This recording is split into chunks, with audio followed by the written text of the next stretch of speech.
I would like to see democracy and that every person that belongs to the democracy is happy with that kind of democracy.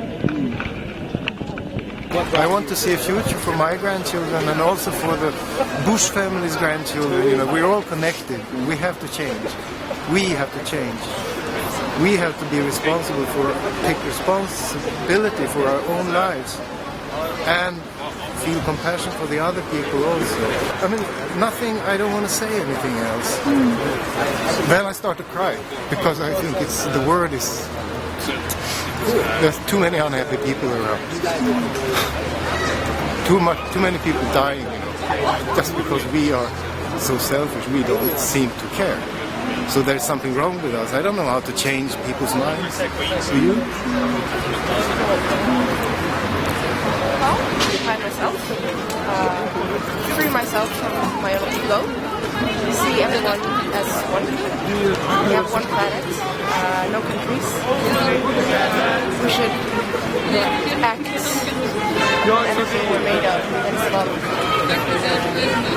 If we join each other, we can make change. And we need to be the change we want to see in the world. Well, it's nice because I have friends who are in Wall Street right now. Yeah. And they've been like camping out there and living on the streets. And I've done like a lot of traveling. And so it's really nice to see that people are connecting over something that's like higher than nationality or race or gender. And that there's like a lot of hope for the development that will soon come. And people are able to kind of see past the boundaries that we like very much identify ourselves with to kind of a greater cause.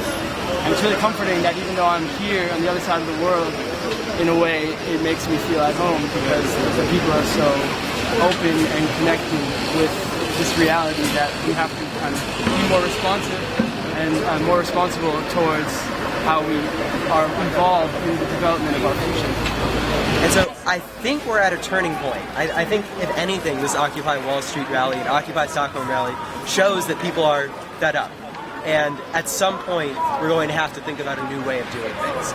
And I hope that with the election looming in 2012, we're fundamentally going to change the way we think about the relationship between the government, businesses, and individuals. And like so many of you guys were saying, there is a fundamental disconnect between how we treat each other just as private citizens. You know, in America, there's this huge emphasis on individual liberties, and individual rights, and do-it-yourself attitude, and the Protestant worth ethic and the spirit of capitalism favors that. And I think now that we're in this huge state of crisis, we're starting to look in other places and say, well, how do humans interact in Europe? How do humans interact in Asia? And how can we better ourselves? And I hope that this solidarity movement is going to fundamentally change the way we interact with one another, starting at the bottom and moving up. So where everything is transparent, where nothing is hidden from each other, but with integrity and respect.